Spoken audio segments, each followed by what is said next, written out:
नमस्कार दोस्तों, आप सभी का स्वागत है दिल को दहला देने वाली एक भूतिया कहानी में। आज की जो भूतिया कहानी है यह बहुत ज्यादा खतरनाक है और देवरिया की सच्ची घटित कहानी है। देवरिया से लगभग 60-65 किलोमीटर अंदर एक गांव है, वहां का एक लड़का जिसका नाम है मदन और वह रहता है दुबई में। मदन को दुबई में रहते हुए पूरे 3 साल कंप्लीट हो चुके थे और उसको छुट्टी मिल गई थी घर गांव आने की। मदन बहुत ज्यादा खुश था घर आने के लिए, क्योंकि वह 3 सालों बाद आ रहा था। मदन के घर वालों ने मदन से बहुत सारा सामान मांग लिया था। मदन के पास अच्छा खासा लगेज था और वह निकलता है दुबई से मुंबई के लिए। मदन दुबई से फ्लाइट लेता है मुंबई के लिए एंड मुंबई आकर वह ट्रेन लेता है देवरिया के लिए। मदन की जो ट्रेन थी वह अच्छा खासा लेट थी, इसीलिए वह रात के 2 बजे पहुंचता है देवरिया। वहां से वह सोचता है कि मैं घर कैसे जाऊं। यहाँ से घर जाने का मात्र 2 ही साधन है। एक साधन है कि मैं डायरेक्ट कोई गाड़ी करके चला जाऊं या फिर मुझे बस स्टैंड से बस लेके अपने गांव के नजदीक वाले मार्केट जाना होगा और वहां से किसी को बुला के घर जाना होगा, या फिर मुझे पूरी रात यहीं पे बितानी पड़ेगी स्टेशन पे। दोस्तों, मदन बहुत ज्यादा एक्साइटेड था अपने घर वालों से मिलने के लिए। उसको स्टेशन पे रुकना ठीक नहीं लगा। उसने सोचा कि चलो चलते हैं बस स्टैंड, वहां से बस ले लेंगे एंड देन मार्केट पहुंच जाएंगे तो वहां से तो मुझे कोई भी रिसीव कर लेगा। यही सोचकर वह स्टेशन से बाहर निकलता है। देन वह देखता है कि दूर दूर तक कोई गाड़ी नहीं है। थोड़े समय के लिए मदन वहीं पे खड़ा रहता है और सोचता है कि आगे क्या करूं, यहाँ पे तो कोई गाड़ी नहीं दिखाई दे रही है। एक काम करता हूँ, फिर से स्टेशन पे चलता हूँ और वहीं पे रात गुजारूंगा, सुबह में बस लेके जाऊंगा। मदन जैसे ही अपना सामान उठाता है स्टेशन में घुसने के लिए, तभी उसको लाइट दिखाई देती है किसी गाड़ी की। जो लाइट थी वह काफी दूरी पे थी। धीरे धीरे मदन के पास आई। मदन को एक होप हुआ कि जो गाड़ी आ रही है मैं उससे बात करता हूँ, वह मुझे छोड़ देगा मेरे घर तक। जितना पैसा मांगेगा मैं उससे दे दूंगा। ड्राइवर से बात करने के लिए मदन आगे बढ़ा तो उसने पाया कि जो ड्राइवर है वह उसके गांव का ही है और उसका नाम है भोला।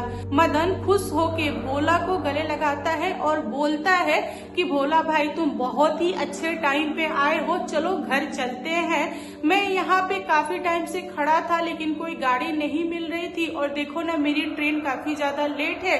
मैं ऐसा सोच रहा हूँ कि सुबह सुबह घर वालों को सरप्राइज दे दूं, ज्यादा अच्छा रहेगा।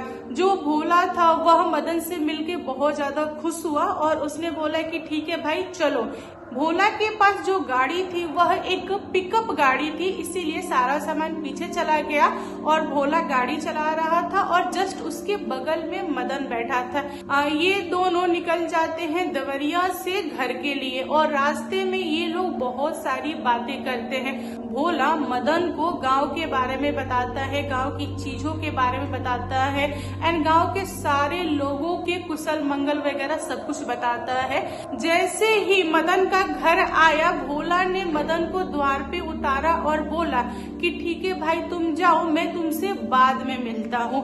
यहाँ पे मदन भोला को रोक रहा है और बोल रहा है कि नहीं भाई ऐसे कैसे जाओगे, एक काम करो तुम पानी पी लो, तुम भी थक गए होगे, काफी टाइम से गाड़ी चला रहे हो। यहाँ पे भोला मदन को प्यार से मना करता है और अपनी गाड़ी स्टार्ट करता है। देन वहां से निकल जाता है। फिर मदन अपने घर का दरवाजा बजाता है और घर से मदन की माँ निकलती है तो वह अपने बेटे को देख के खुश होती है। पूरे घर वाले एक एक करके जग जाते हैं, मदन से मिलते हैं। यहाँ पे घर वालों ने मदन से पूछा कि बेटा तुम इतनी सुबह सुबह कैसे पहुँच गए, मतलब तुमको किसने छोड़ा, तुम्हारा क्या साधन था, तुम कैसे आए। देन मदन बताता है भोला के बारे में, बोलता है कि भोला भाई ने छोड़ा, मैंने उनको बोला रुकने के लिए लेकिन वे रुके नहीं। घर वालों ने जैसे ही भोला के बारे में सुना, घर वाले चौंक गए। मदन को समझा नहीं कि घर वाले कैसा रिएक्शन दे रहे हैं। घर वालों ने बताया कि बेटा तू तो ठीक है ना। मदन बोल रहा है कि हाँ एकदम ठीक हूँ। क्यों, क्या हुआ बताओ तो सही।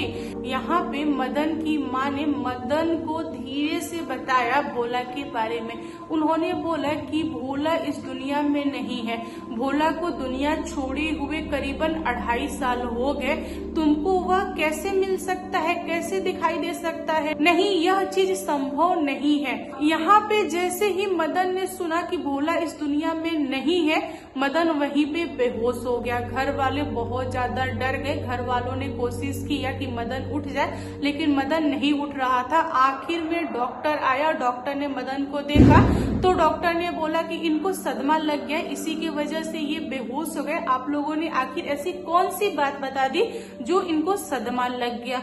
घर वालों ने डॉक्टर को बताया कि ऐसी ऐसी चीज है। जब मदन होश में आया, देन मदन की माँ ने मदन के लिए एक तांत्रिक बुलाया और उन्होंने बोला कि मेरे बेटे को झाड़ फूक कर दो, क्योंकि इसको जरूरत है। इसको एक आत्मा मिली थी और वह आत्मा इसे घर तक छोड़ी है। मुझे तो ऐसा लग रहा है कि वह आत्मा दोबारा इसका पीछा ना करे। यहाँ पे तांत्रिक ने मदन को देखा, झाड़ फूक वगैरह किया और उसके बाद उसने घर वालों को बताया कि नहीं नहीं, वह आत्मा आपके बेटे के पीछे नहीं आएगी। वह आत्मा किसी न किसी मकसद से मदन से मिली है। तांत्रिक ने मदन से सवाल किया कि बताओ उस आत्मा ने तुम्हें क्या क्या बोला पूरे रास्ता? मदन ने एक एक करके सारी चीज बताई। मदन ने बताया कि भोला भाई मुझे बताए कि मेरी जो बेटी है वह शादी करने लायक हो गई है और मैंने उसके नाम से पैसे जमा किए हैं, वो भी एक अलग जगह पे। उसके जितने भी पेपर है मैंने उसको एक बाकस में छुपा के रखा है। मैं उन पेपर को चाहता हूँ निकाल के बैंक वालों को दे के पैसा लेके और बेटी की धूमधाम से शादी करना। उन्होंने ज्यादातर बातें अपनी बेटी के बारे में ही किया है। यहाँ पे तांत्रिक घर वालों को बताया कि देखिए वो जो आत्मा थी, भोला की आत्मा, वह अच्छी थी, वह बुरी आत्मा नहीं थी। उसको शांति नहीं मिली थी, वह तड़प रही थी। वह आत्मा इस संदेश को पहुंचाने के लिए मदन का सहारा ली, मदन से मिली। मदन एक ऐसा व्यक्ति है जिसको भोला के बारे में नहीं पता था, इसीलिए आत्मा इजीली उसके सामने आई और जो उसे कहना था, यानी बेटी की शादी के बारे में और पैसों के बारे में, उसने यह मैसेज भिजवाया है। एक काम कीजिए, आप भोला की वाइफ को ये सारी चीजें बताइए। मदन ने खुद जाके भोला की वाइफ को सारी बात बताया और भोला की वाइफ ने जब पेपर देखे बैंक गई तब उनको पता चला कि वहाँ पे सचमुच में पैसे थे। फिर भोला की वाइफ ने उन पैसों का बेटी के शादी में यूज किया। जो आत्मा थी वह अच्छी आत्मा थी और वह जो चाहती थी उसको वह मिल गया। देन वह आत्मा शांत हो गई। उस दिन के बाद से वह आत्मा किसी को भी दिखाई नहीं दी। तो दोस्तों आप लोग बताइए आज की कहानी कैसी लगी? कहानी पसंद आए तो प्लीज लाइक एंड शेयर कीजिएगा और मेरे चैनल पे न्यू आए हो तो चैनल को सब्सक्राइब करना। Thank you, bye bye.